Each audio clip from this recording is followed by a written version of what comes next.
This is, we're going to build a time distance graph, and then we're going to use the information from that graph to calculate the average rate of change. So you and I have already gone through it, but we'll read it real quick. Girl is traveling at 10 kilometers an hour.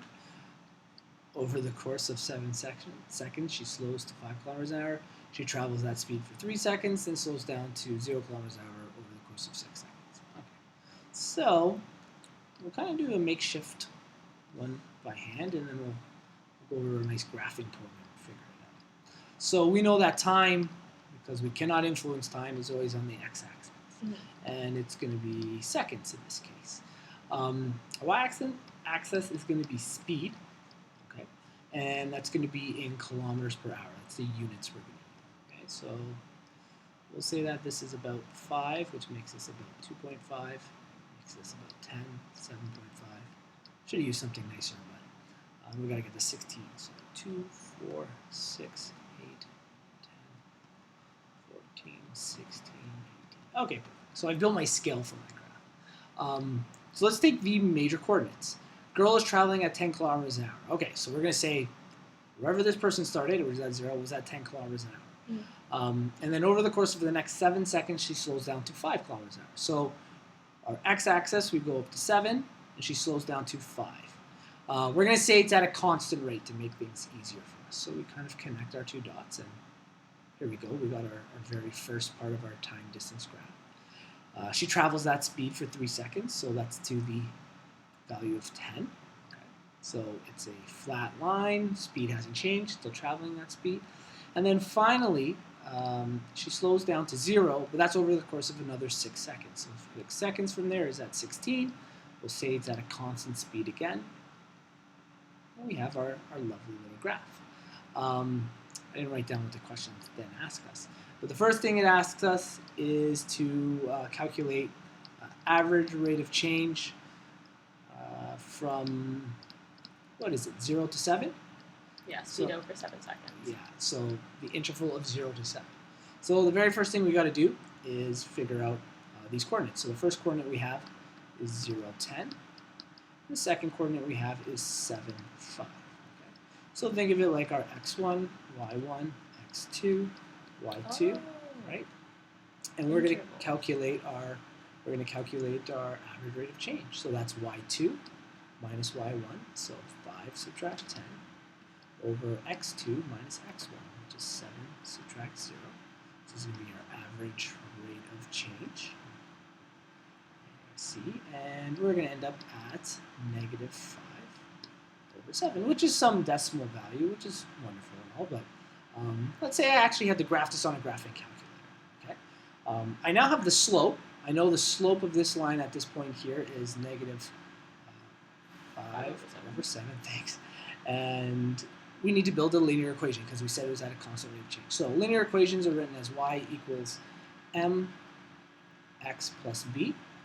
Well, our m, that's our average rate of change. So there's our m, so we can replace m with that. We get negative 5 over 7, our y value, x. And then b is unknown, and b stands for the y-intercept. Now, I could go about calculating the y-intercept by taking maybe 0, 10, plugging in 0 for x, 10 for y, and then isolating for b. But what's really nice about this is actually, whoops, too much. Actually, no, my y-intercept is right there. It's the number 10. So my equation would then read y is equal to negative 5 over 7x plus 10. And we'll flip over here. These were the values we'd started with. These we said were important parts. And our equation, negative 5 over 7x plus 10. There we go. We got it. Now, the next question asked us the average rate of change, right? So from 7 to 12? Yes. So I think of these as intervals? Yeah, we use those as intervals from 7 to 12. Okay, so we can go up and look at our graph. Well, let's go to our graphing calculator here. I know from 7 to 10, that's 3 seconds. And then, did I not turn on the last one? I did. I need to calculate my slope here. Essentially, I need to build my linear equation. So disregard what I have written here because I've already done it. But I need to figure out what this is in order to figure out 12, because 12 seconds is there. So where is this line crossing that 12 second point? Right. Okay, so now we use those intervals again. So we're not going to use 7 and 12. We're going to use the two intervals we have on our graph here, 10, 5 and 16, 0 to help build the line. Okay, so we had 10, 5 was one coordinate, and 16, 0 was the other. So this is our x1, y1, x2, y2. So we calculate our slope.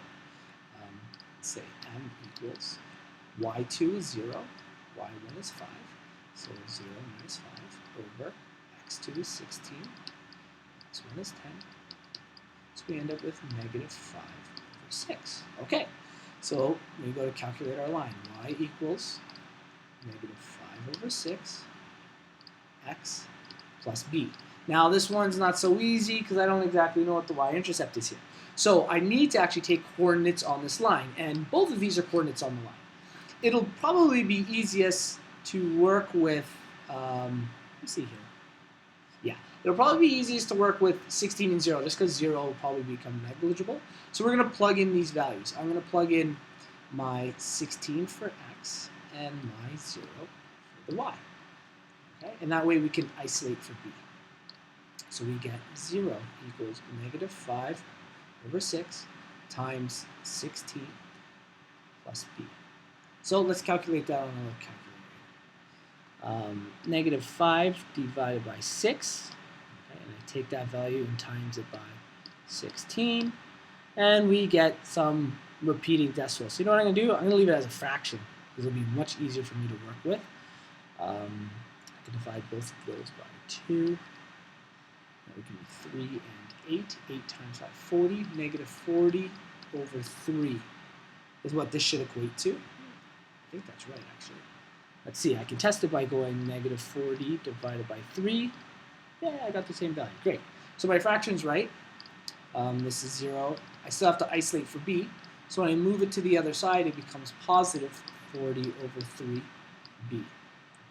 So now I got to build my whole equation. So I take this information I had above, we're going to write it in red. Y is equal to negative 5 over 6x plus 40 over 3. And that should be my equation. So when I go over here, rewrite this. I have it as just multiplication, but 40 divided by 3. And when we turn it on, great, it works out. Okay, so I've given away the coordinate, but we need to figure out what that coordinate is. So we need to figure out when time is 12 seconds. So I'm going to rewrite this in function notation. Instead of using y, I say f at x is equal to negative 5 over 6. This is my x value, plus 40. And we're looking for when x is 12. Because we have the interval, I've left space here, because I have the interval of 7. My coordinate at 7, what was it? We have it here, right? It's 7, 5. We need a coordinate at 12. We don't quite know where it is. So when x is 12, what is it? So we look for our function f at 12 is equal to negative 5 over 6 times 12 plus 40 over 3. Okay, so it's quite a bit of calculating. 5 by 12 is going to give us 60, so this will give us negative 10 plus 40 over 3. Okay. We need common denominator, so negative 30 over 3 plus 40 over 3 will give us 10 over 3, which is 3.3333 repeated, which is exactly what we got here. So now I have my second coordinate. Okay, so my interval of 7 and 12. My 7 coordinate was 7, 5, if you remember. That's how speed they were traveling. At the 12-second mark, it's traveling 10 over 3. I could write it as a decimal, but this will be more accurate. So now to find the average rate of change, I just go through the exact same process I've been doing. x1, y1, x2, y2. So let's try to calculate it. My average rate of change here, 10 over 3, subtract. I'm going to turn this into a denominator of 3, just so I can do the subtraction. So when I multiply 5 by 3, it gives us 15. So 15 over 3. So that's my y2 subtract y1. And my x2 is 12 minus 7. So on top, we're going to get negative 5 over 3 divided by the number 5. So this looks a little confusing. Okay? So I'm going to write this horizontally so it's a little easier for us to understand. Negative 5 over 3 divided by 5. Well, I can turn this into a fraction. Over 1. And when we divide fractions, we invert and multiply. So now I get negative 5 over 3 times 1 over 5. And we get negative 5 over 15, which is the equivalent of negative 1 over 3. So the slope at that point would be negative 1 over 3. If we had to actually create the line, I'd have to go back into the linear equation and everything. But this is the average rate of change, negative 1 over 3. A heck of a lot of work to get all the way there, right? And the negative 1 over 3, let's see if we can, negative 1 divided by 3x. I'm going to try to bump this up here, see if I can get it through the 7 plus, oh no, don't disappear on me, plus 8. Oh, so close. 7, not quite. But you can see that the slope is approximately the correct value.